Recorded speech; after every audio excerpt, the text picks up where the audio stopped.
Chlöe Swarbrick, low IQ, brain-dead, word salad. This article in the New Zealand Herald has been written by either a brain-dead low IQ school student, or a smart con job scam artist Greenie politician, trying once again to pull the wool over the public's eyes. Such a simple little statement which looks at first glance to be meaningful, and so we should all jump to action, do our bit for New Zealand, and fix Chlöe's global climate change crisis. Except, once again, it's total bulldust, and I'll present some detailed charts very soon, so you can see the scam firsthand. Firstly, Chlöe's statement that New Zealand makes up 0.15% of global emissions is incorrect. The more accurate figure is less than 0.1% and falling, but we'll let her off with that error.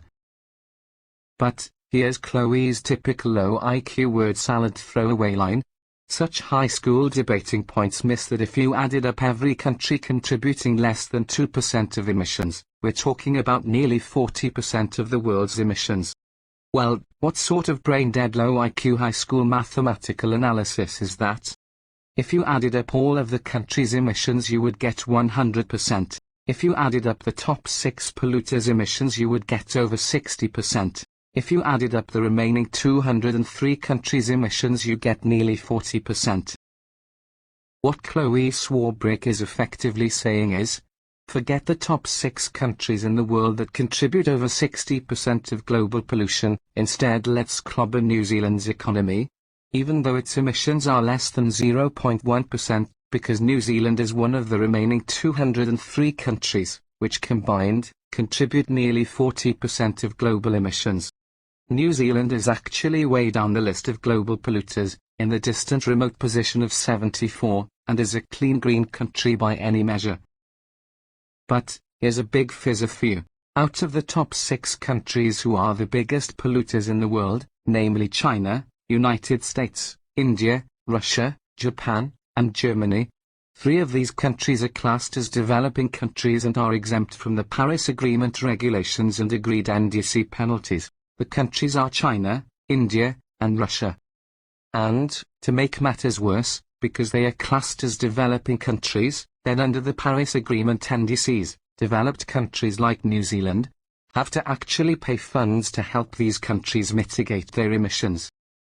And, to rub salt into the injury, there are 203 documented countries that pollute the world, out of which 152 of these countries are classed as developing countries. So guess what? They will need financial support to mitigate their emissions, which will of course, be dutifully paid to them by developed countries like, good old New Zealand.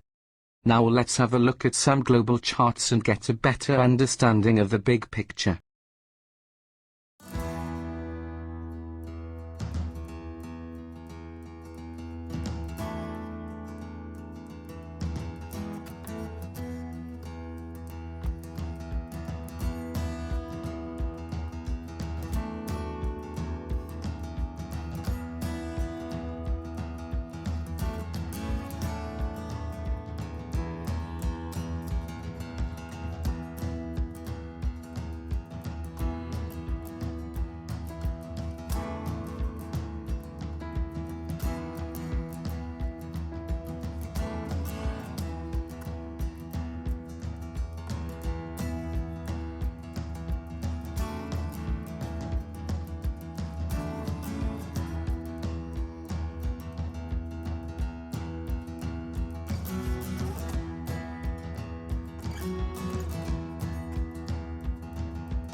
Perhaps New Zealand should walk away from the Paris Agreement.